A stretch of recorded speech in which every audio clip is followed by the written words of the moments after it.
क्या आप भी बार बार फोन उठाते हैं सिर्फ ये देखने के लिए कि कोई नोटिफिकेशन आया है या नहीं, और फिर सोचते हैं यार आज भी टाइम बर्बाद हो गया।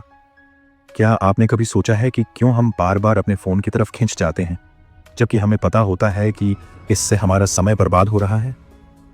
या फिर क्यों हम छोटे छोटे कामों को टालते रहते हैं और फिर खुद से ही निराश हो जाते हैं? अगर आप भी ऐसे जाल में फंसे हुए हैं तो शायद दोष आपका नहीं बल्कि डोपामीन का है, वो केमिकल जो हमें प्लेजर देता है लेकिन हमें धीरे धीरे फोकस, शांति और डिसिप्लिन से दूर कर देता है। आज की इस वीडियो में हम आपको लेकर चलेंगे एक ऐसी जर्नी पर जहां आप सीखेंगे कि कैसे डोपामीन काम करता है, कैसे ये आपकी जिंदगी को साइलेंट कंट्रोल कर रहा है और सबसे जरूरी कैसे आप खुद को इससे आजाद कर सकते हैं। वेलकम टू बुक मंत्रा, जहां किताबें बोलती हैं और आत्मा सुनती है। तो चलिए शुरू करते हैं डोपामिन डिटॉक्स की ये आई ओपनिंग समरी। डोपामिन हमारे मस्तिष्क में एक महत्वपूर्ण रसायन है जो हमें खुशी, प्रेरणा और इनाम का एहसास कराता है। यह हमें नए काम शुरू करने और उन्हें पूरा करने के लिए प्रेरित करता है। लेकिन आज की दुनिया में डोपामिन का असर हमारे ऊपर बहुत ज्यादा हो गया है। Social media, video games, junk food और अन्य इंस्टेंट ग्रेटिफिकेशन वाली चीजें हमें लगातार डोपामिन के छोटे छोटे झटके देती रहती हैं। इससे हमारा दिमाग आदत पड़ जाता है कि उसे हमेशा जल्दी जल्दी इनाम चाहिए और वह लंबी मेहनत या धैर्य से दूर होने लगता है। थिबोत म्यूरिस बताते हैं कि डोपामिन खुद में बुरा नहीं है, लेकिन इसकी अत्यधिक मात्रा हमें असली फोकस और संतोष से दूर कर देती है। अगर हम अपने ध्यान और नियंत्रण को वापस पाना चाहते हैं तो सबसे पहले हमें समझना होगा कि डोपामिन कैसे काम करता है और यह हमारे व्यवहार को कैसे प्रभावित करता है। यह समझ हमारे लिए डोपामिन डिटॉक्स की शुरुआत है। अब जब हमने समझ लिया कि डोपामिन हमारे मस्तिष्क में कैसे काम करता है, तो अगला सवाल यह है, दिक्कत कहाँ है? आज की लाइफस्टाइल में हम लगातार छोटे छोटे डोपामिन हिट्स लेने लगते हैं, जैसे सोशल मीडिया नोटिफिकेशंस, वीडियोस और अनगिनत डिस्ट्रैक्शंस। ये लगातार डोपामिन का ओवर यूज हमारे दिमाग को ओवर स्टिमुलेटेड कर देता है। इसके कारण हम लंबी अवधि तक ध्यान लगाना और गहरा काम करना मुश्किल महसूस करने लगते हैं। हम जल्दी बोर हो जाते हैं, असली सेटिस्फैक्शन कम महसूस करते हैं और प्रोक्रेस्टिनेशन में फंस जाते हैं। थिबोत म्यूरिस इसे कहते हैं डोपामिन लूप, एक ऐसा चक्र जो हमें बार बार इंस्टेंट ग्रेटिफिकेशन की ओर खींचता है और असली काम से दूर करता है। इस समस्या को समझना बहुत जरूरी है क्योंकि यही वजह है कि हम अपनी प्रोडक्टिविटी खो देते हैं और तनाव महसूस करते हैं। अब अगला कदम है इस समस्या का समाधान कैसे किया जाए। अब जब हम समझ चुके हैं कि डोपामिन का ओवर यूज हमारी प्रोडक्टिविटी और मानसिक शांति कैसे प्रभावित करता है, तो सवाल उठता है, इस समस्या का समाधान क्या है?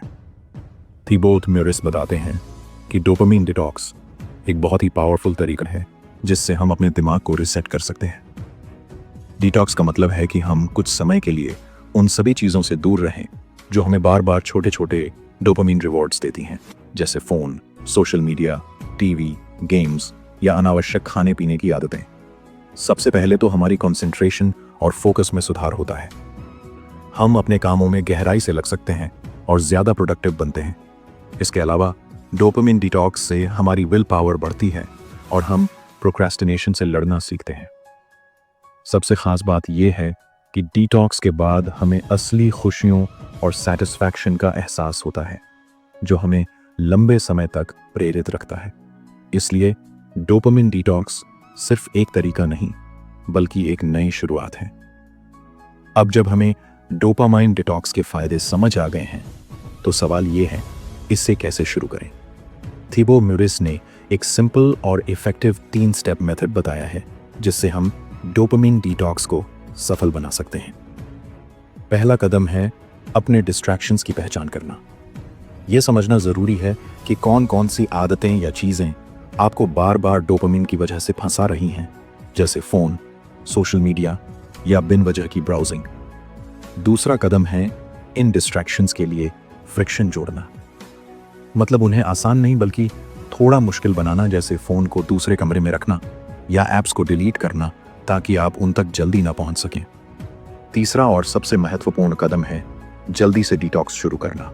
ज्यादा सोचने या प्लानिंग में फंसे बिना आज से ही छोटे छोटे कदम उठाना शुरू करें। इस 3 स्टेप मेथड से आप धीरे धीरे डोपामिन की आदतों से बाहर निकल सकते हैं और अपने दिमाग को फिर से कंट्रोल में ला सकते हैं। अब जब आपने डोपामिन डिटॉक्स शुरू कर लिया है तो अगली चुनौती है प्रोक्रेस्टिनेशन यानी काम टालना। थिबोत म्यूरिस बताते हैं कि प्रोक्रेस्टिनेशन की असली वजह डोपामिन का असंतुलन है। जब हम लगातार छोटे छोटे रिवॉर्ड्स के पीछे भागते रहते हैं तो बड़े और जरूरी कामों में लगना मुश्किल हो जाता है। बट डिटॉक्स से हमारा दिमाग फिर से फोकस करने लगता है, जिससे प्रोक्रेस्टिनेशन कम हो सकता है। इस चैप्टर में लेखक कुछ प्रैक्टिकल टिप्स देते हैं, जैसे छोटे छोटे कामों को आसान स्टेप्स में बांटना, काम शुरू करने के लिए समय सीमाएं बनाना और डिस्ट्रैक्शन से दूर रहना। ये तरीके डोपामिन को संतुलित करते हुए हमारी प्रोडक्टिविटी बढ़ाने में मदद करते हैं। थिबोत कहते हैं कि प्रोक्रेस्टिनेशन से लड़ना डोपामिन डिटॉक्स का एक अहम हिस्सा है, क्योंकि यही हमें असली काम पर वापस लाता है और मानसिक शांति देता है। इसलिए डिटॉक्स के साथ प्रोक्रेस्टिनेशन पर काबू पाना बहुत जरूरी है, ताकि हम अपनी पूरी क्षमता तक पहुंच सकें। अब तक हमने जाना कि डोपामिन डिटॉक्स क्यों जरूरी है, कैसे इसे शुरू करें और प्रोक्रेस्टिनेशन से कैसे लड़ें। लेकिन सबसे बड़ी चुनौती होती है डोपामिन रिलैप्स से बचना। रिलैप्स का मतलब है कि हम फिर से अपनी पुरानी आदतों में फंस जाएं और डोपामिन के एक्सेसिव रिवॉर्ड्स के चक्कर में पड़ जाएं। थिबोत म्यूरिस बताते हैं कि रिलैप्स से बचने के लिए हमें अपने एनवायरनमेंट और माइंडसेट दोनों को बदलना होगा।